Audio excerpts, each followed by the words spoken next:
ပရိသတ်များအားလုံးပဲမင်္ဂလာပါရှင်။ချမ်းမြေပါစေ YouTube Channel မှာကြိုဆိုလိုက်ပါရစေ။အမှန်တရားအတွက်လူတိုင်းကိုလိုက်ရှင်းပြဖို့မလိုအပ်ပါဘူး။ပုံမြင်လေးကိုအဆုံးထိနာတော်တာဆင်ခန်းစားကြည့်ပါရှင်။တခါတော့က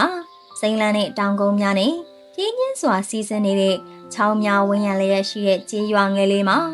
Thomas Gray အမည်ရှိလူတအုပ်နေထိုင်ပါတယ်။ Thomas ဟာမိအိမ်ပြုလုပ်သူတအုပ်ဖြစ်ပြီးညဘက်ရွာလမ်းများကိုနှွေးထွေးစွာအလင်းပေးနိုင်သောမိအိမ်များကိုလက်ဖြင့်အနုပညာလက်ရာဖြင့်ပြုလုပ်ပေးသူဖြစ်တယ်။သူဟာနူးညံ့သိမ်မွေ့ပြီးတီခန့်တက်ကကျန်နာတတ်သူဖြစ်ပါတယ်။ကြေးရွာသားများကသူ့လက်ရာကိုလေးစားကြတော့လေလူတိုင်းကသူ့ကိုမို့လေးစားကြသည်မဟုတ်ပါ။သူနေထိုင်ရာနေရာမှာတစ်ဖက်လမ်းမှာကြေးရွာရဲ့အခွန်ကောက်သူမစ္စတာကလတ်နေထိုင်ပါတယ်။ကလတ်ဟာမာနကြီးပြီးရှားထက်ကအမြဲသူတစ်ပါးကိုတန်တရားထားတတ်သူဖြစ်ပါတယ်။သူဟာသောမတ်စ်ကိုမိအိမ်များအတွက်အပိုတန်ဖိုးယူ၍လက်စားမှုဖြင့်မကြာခဏဆွဆွဲလေးရှိတယ်။တစ်မိအိမ်အလင်းဟာအတင်တောင်းနေတဲ့ဈေးနဲ့မထိုက်တန်မှုဟုဈေးထဲမှာအတန်ကြဲကြဲဖြစ်ပြောလေးရှိတယ်။သောမတ်စ်ကပြုံးရည်ကရှင်းပြဖို့ကြိုးစားတယ်။သူကမိအိမ်ပြုလုပ်ရမှာအသုံးပြုတဲ့မှန်အရေးအသွေးစီအမျိုးစားလက်ရများအောင်ဂယုတစိုက်ပြုလုပ်ပုံများကိုရှင်းပြတယ်။ဒါပေမဲ့ကလတ်ကဘယ်တော့မှနားမထောင်ခဲ့ပါဘူး။သူကပြုံးရည်ကထွက်သွားလေးရှိပြီးသောမတ်စ်ကိုစိတ်ဓာတ်ကျစေတယ်။ရတတပတ်များလပေါင်းများစွာကြာမြင့်လာခဲ့တယ်။သောမတ်စ်ကဆက်လက်စူးစမ်းနေစဉ်သူ့ရဲ့ရိုးသားမှုကိုရှင်းပြတယ်။သူ့အမည်ကိုကာကွယ်တယ်။သူ့ရဲ့တန်ဖိုးကိုတတ်သိပြတယ်။ဒါပေမဲ့သူစူးစမ်းတိုင်းကောလာဟာလာများပုံမပြန်နှံလာတယ်။သောမတ်စ်ကလောဘကြီးတယ်လို့တယောက်ယောက်ကတူတူပြောတယ်။သောမတ်စ်ကလောကပိုယူတယ်လို့အခြားတယောက်ကထပ်ပြောတယ်။သူဘလောက်ပဲပြောပုံမြင်များကပုံမလိန်ကောက်လာတယ်။ညဘက်မှာသူမိသွေးမိဖို့ငယ်နာထိုင်ပြီးမိအိမ်များညှို့ယူဝဲလင်းနေပုံကိုကြည့်ရင်ဘာကြောင့်သူတို့အမှန်တရားကိုမမြင်ကြတာလဲလို့တူတူပြောလေးရှိတယ်။ဘာကြောင့်ကျွန်တော်ဆက်ပြီးရှင်းပြနေရတာလဲ။တနေ့နံနက်ပိုင်းကြီးရွာရင်ပြဟာစူညံတန်များဖြင့်ပြည်နှံနေတယ်။ခီးသွားတအူရောက်ရှိလာခဲ့တယ်။တောင်ကုန်းများကိုဖြတ်တန်းလာက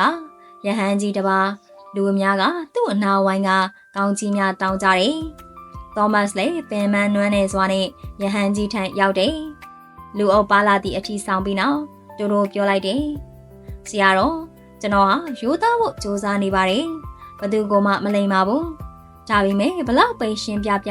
ဘလောက်ပဲပြန်ပြောသူတို့ကကျွန်တော်စကားလုံးတွေကိုလှည့်ပတ်ပြောဆိုကြတယ်။သူတို့နားလည်အောင်ကျွန်တော်ဘာလို့သင်ပါသလဲ။ရဟန်းကြီးကသူ့ကိုကြားရှိစွာကြည့်ပြီးနောက်ပြုံးရည်ကပြောပါအောင်တယောက်ယောက်ကမိုးကောင်းငင်ဟာအစိမ်းရောင်လို့ဆုံးဖြတ်လိုက်ရင်သူ့အတွက်မိုးကောင်းငင်ကဘယ်ရောင်ဖြစ်သွားမလဲဟုနူးညံ့စွာမေးတယ်။သောမတ်စ်ကမျက်မှောင်ကျုံက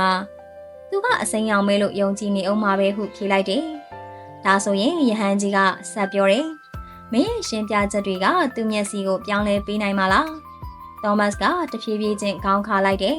။မဟုတ်ပါဘူးဆရာတော်မပြောင်းလဲနိုင်ပါဘူး။ယဟန်ကြီးကသူ့ပခုံးပေါ်သို့နူးညံ့စွာလက်တင်ကဒါဆိုရင်အမြင်မရှိသူတွေကိုအယောင်တွေရှင်းပြတာရက်လိုက်ပါမင်းရဲ့လက်ရာကိုအဖြစ်ခြံထားခဲ့ပါစိတ်နေခြင်းဟာအားနေခြင်းမဟုတ်ဘူးဒါဟာငြိမ်းချမ်းမှုတွေမှာထုတ်ပိုးထားတဲ့အင်အားပဲလို့ပြောလိုက်တယ်အဲဒီနောက်ယဟန်ကြီးကထွက်ခွာသွားပြီးသောမတ်စ်ကိုနှလုံးသားရုတ်တရက်ငြိမ်သက်သွားသလိုခံစားရတဲ့အတွက်ရန်နေစေခဲ့တယ်မှန်တော့ညာမီးတောင်နေသောမီလီယံကြီးတစ်ခုငြိမ်သွားသလိုခံစားရတယ်အဲ့ဒီနေ့မှစပြီးသောမတ်စ်ပြောင်းလဲသွားတယ်။သူ့ကိုယ်သူကာကွယ်ရှင်းပြခြင်းကိုရပ်လိုက်တယ်။လူတွေကသူ့ကိုဆွဆွဲလာရင်သူကပြုံးရဲလိုက်တော့တယ်။မစ္စတာကလတ်ကလူအများရှိမှသူ့ကိုကဲရဲလာရင်သောမတ်စ်ကယဉ်ကျေးစွာဦးညွတ်ကဘာမှမပြောတော့ဘူး။အစားမှာလူတိုင်းကသူ့ကိုအပြစ်ရှိသည်ဟုထင်ကြတယ်။ကြည့်ပါလားသူ့ဟာစကားလုံးတွေကုန်သွားပြီ။ကလတ်ကအော်ဟဲလိုက်တယ်။ဒါပေမဲ့သောမတ်စ်ကအေးစိတ်တည်ငြိမ်စွာနဲ့အလုပ်ကိုဆက်လုပ်နေတယ်။သူကသူ့မိအိမ်များကိုခယူးတစိုက်တန်ရှင်းပြီးညတိုင်းထွန်းကြီးပေးကသူ့ဆိုင်အပြင်ဘက်တွင်တလုံးတင်ထားလိမ့်ရှိတယ်။ညအဆက်ဆက်ထိုမိအိမ်လေးတလုံးဟာအခြားမြည်သည့်မိအိမ်ထမ်းမဆိုပုံမိုကြာရှည်စွာလင်းလန့်နေတယ်။ခရီးသွားများကထိုနှွေးထွေးပြီးတည်ငြိမ်တဲ့အလင်းကိုသတိထားမိလာကြတယ်။ထိုအလင်းကလမ်းကိုပုံမိုပေးခင်ပြီးတိမ်မွေ့စေတယ်ဟုဆိုကြတယ်။မကြမီအနီးနားမြို့များမှလူများကသူ့စကားကြောင့်မဟုတ်ပဲသူတို့ရဲ့တိတ်ဆိတ်တဲ့အလင်းကြောင့်သူ့မိအိမ်များကိုဝယ်ယူလာကြတယ်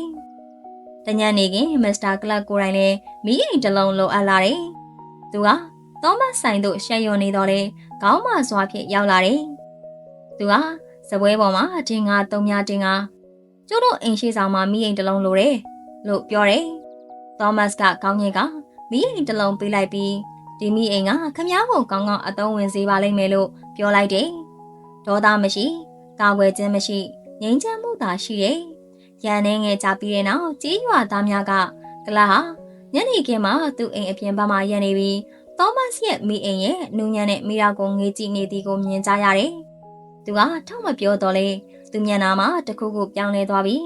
နောက်ဆုံးနဲ့သူကစကားလုံးတွေနဲ့ဘယ်တော့မှမပြနိုင်တဲ့အရာကိုမြင်လိုက်ရပြီ။အမှန်တရားဟာအော်ဟစ်ဖို့မလိုအပ်ပါဘူး။ရတတပတ်များကုန်လွန်သွားသည်။သောမတ်ရဲ့ဆိုင်သည်အရင်ထက်ပုံမတောက်ပါလာသည်။သူကဆက်လက်၍ကျင်နာစွာစကားပြောတော့လေသူ့ကိုယ်သူထပ်မံရှင်းပြခြင်းမရှိတော့ပြီ။တယောက်ယောက်ကသူ့ကိုမှားယွင်းနားလဲလျင်သူ့အားနားလဲခွင့်လွှတ်ပေးလိုက်သည်။တယောက်ယောက်ကသူ့ကိုတန်တရားရှိလျင်သူကပြုံးရဲလိုက်သည်။သူ၏တိတ်ဆိတ်မှုသည်သူ့ကာကွယ်ရေးဖြစ်လာပြီးသူ၏ငြိမ်းချမ်းမှုသည်သူ့ရဲ့အကြီးမားဆုံးသောချမ်းသာကြွယ်ဝမှုဖြစ်လာသည်။တခါတရံမှာအစွမ်းထက်ဆုံးပြောနည်းဟာဘာမှမပြောဘဲနေခြင်းပါပဲ။ဒီပုံမြင်လေးကပေးတဲ့သင်ခန်းစာကတော့တခါတရံမှာအစွမ်းထက်ဆုံးပြောနည်းဟာဘာမှမပြောဘဲနေခြင်းပါပဲ။လူတွေဟာကိုယ်တိုင်ယူဆထားတဲ့အထင်မြင်လွဲမှားချက်တွေညံ့နေတဲ့အခါသင်ရဲ့တိတ်ဆိတ်မှုဟာအင်အားကြီးတစ်ခုဖြစ်လာတတ်ပါတယ်။သင်ရဲ့အမှတ်တရားကိုသူတို့စိတ်ကြိုက်ဆုံးဖြတ်ပြီးသူတို့တွေအတွက်ရှင်းပြဖို့မလိုပါဘူး။နားထောင်ခြင်းနဲ့စိတ်မရှိသူတွေအတွက်သင်စိတ်ကိုဖွင့်ဟပြဖို့မလိုအပ်ပါဘူး။ဘာကြောင့်လဲဆိုတော့ငြိမ်းချမ်းမှုဆိုတာအခြားသူတွေနားလည်ပေးခြင်းနဲ့မှမဟုတ်ပဲကိုယ်တိုင်ကိုယ်ကျနားလည်လိုက်တဲ့အခါမှရတတ်လို့ပါပဲ။သင်တန်မိုးကိုအခြားသူတွေစီအတီးပြုချက်ရှာဖို့ရလိုက်တဲ့အခါသင်ဟာအရန်လှပတဲ့အရာတစ်ခုကိုခံစားရပါလိမ့်မယ်။အဲ့ဒါဟာလွတ်လပ်မှုပဲဖြစ်ပါတယ်။ကဲအခုနောက်တော့တာဆင်ခံစားနေကြတဲ့ပရိသတ်ကြီးတို့လေဒီပုံမြင်လေးတွေကနေသင်ခန်းစာတစ်စုံတစ်ခုရရှိလိမ့်မယ်လို့မျှော်လင့်မိပါတယ်။ကျမတို့ရဲ့နေ့စဉ်ဘဝအမော်ရီချားတွေကအာတင်စရာစိတ်အားတက်စီမဲ့ပုံမြင်လေးတွေကိုနေ့စဉ်နေ့တိုင်းတင်ဆက်ပေးသွားအောင်မှာဖြစ်လို့ချမ်းမြေပါစေ YouTube Channel လေးကို Like and Subscribe လေးလုပ်ထားဖို့မမေ့ပါနဲ့ရှင်။